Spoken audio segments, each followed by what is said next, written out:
आज उत्तर प्रदेश के मुख्यमंत्री योगी आदित्यनाथ ने महिलाओं के मुद्दों को लेकर समाजवादी पार्टी को जमकर घेरा। तो वहीं कानपुर के एकता हत्याकांड के बाद उत्तर प्रदेश महिला आयोग ने सख्त कदम उठाए हैं।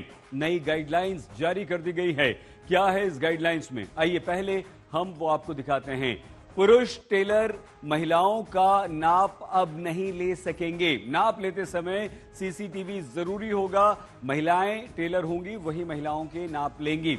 जिम और योग सेंटर में, ट्रेनिंग सेंटर में महिला ट्रेनर आपको रखनी होंगी। ट्रेनर का पुलिस वेरिफिकेशन आपको कराना होगा। जिम में अगर महिला ट्रेनर नहीं है, लड़कियां वहां पर जाती हैं, महिलाएं जाती हैं उत्तर प्रदेश में, तो हर जिम को अब महिला ट्रेनर रखनी होगी। जो महिला किसी पुरुष ट्रेनर से ट्रेनिंग लेती है, चाहे तो उसे ट्रेनिंग लेने में कोई आपत्ति नहीं, लेकिन पहले उसे लिखित में देना होगा। ये बोलना होगा कि हाँ, मैं इस मेल ट्रेनर के साथ ट्रेनिंग करना चाहती हूं, लिखित में आपको देना होगा।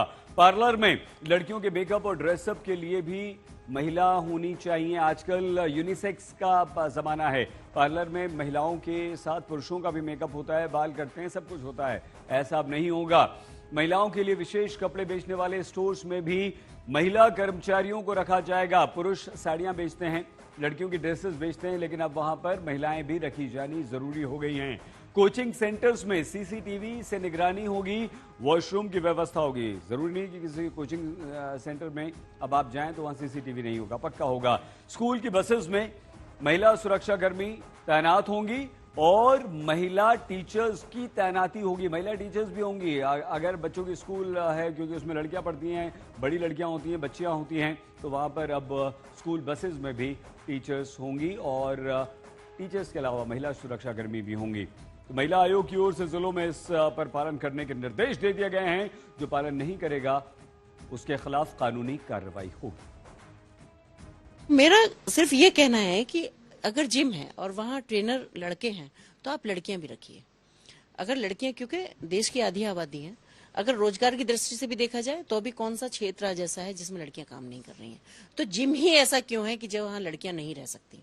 लड़कियों को रखिए, वो सुरक्षा की दृष्टि से भी, क्योंकि आधुनिक भारत है, आधुनिकता की तरफ हम जा रहे हैं और ये एक बहुत जरूरी भी हो गया, क्योंकि अब हमारे पास फिजिकल वर्क नहीं है। तो निश्चित रूप से कि महिलाएं, बहू बेटियां घर की जिम जाना चाहती हैं और जिम जाना चाहती हैं, लेकिन वो जिम ट्रेनर के तौर पे लड़कों से जिम की प्रशिक्षण इसलिए लेती हैं क्योंकि वहां उनके पास वो लड़कियां नहीं होती। जब लड़कियां अगर ट्रेनर नहीं है तो उनकी एक मजबूरी है। उसके बावजूद भी वो वहां सब ये चीजें सहती हैं कि कोई वीडियोग्राफी हो गया या कोई बैड टच हो गया या इस तरह से, क्योंकि एक्सरसाइज जब आदमी करता है तो वो एक फ्री मूड में करता है और करना चाहता है।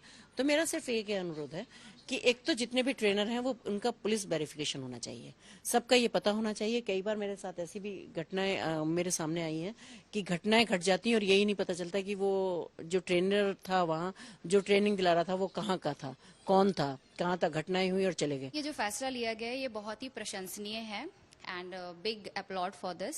और मैं बिल्कुल चाहूंगी कि हर जिम में एक महिला ट्रेनर बिल्कुल हो और उस महिला ट्रेनर की भी सेफ्टी का ध्यान रखा जाए, क्योंकि हर जिम जो है वो जरूरी नहीं है कि बड़े लोकेशन में ही हो, तो उनका भी ध्यान रखा जाए। प्लस हाँ, बहुत सारी ऐसी महिलाएं हैं जो मेरे संपर्क में हैं जो बोलती हैं कि महिला ट्रेनर होनी चाहिए, बिकॉज उनकी फैमिली से अलाउ नहीं किया जाता है कि मेल ट्रेनर्स उनको वर्कआउट कराएं। एंड समटाइम व्हाट हैपेंस कि उनका पोस्चर ठीक कराना है और उन्हें कोई ऐसे सपोर्ट देना है तो दे नीड अ फीमेल, क्योंकि उनके साथ थोड़ा कंफर्टेबल रहता है। कि मुझे ये बताइए कि मेल अगर मेजरमेंट ले तो कंफर्टेबल है अब या नहीं? नहीं, कंफर्टेबल नहीं होता। लेडीज में ज़्यादा कंफर्टेबल रहता है। लेडीज में ही ज़्यादा कंफर्टेबल रहता है। आपको किस चीज़ पे क्या? मेजरमेंट लेने में कोई प्रॉब्लम नहीं रहता, बट कंफर्टेबल की बात होती है वो थोड़ा सा इनकॉन्शियस रहती है चीज़ें। बट फीमेल्स के साथ हम बहुत ज़्यादा फ्रेंडली होते हैं और प्रॉब्लम नहीं रहती, तो सेम थिंग एग्जैक्टली सेम कि फीमेल्स अगर लेंगे तो इट्स ओके, लेकिन मेल में थोड़ा वो होगा, वरना दिक्कत की कोई बात नहीं है। सेम चीज़ है। मेल के साथ अनकंफर्टेबल फील होता है, फीमेल बेटर है। फीमेल ही बेटर है। आपको डिपेंड करता है। अब आपका मेल भी तो ठीक होता है ना, तो आप सबको जज नहीं कर सकते हो एक ही वे में। तो दोनों में कोई बुराई नहीं है।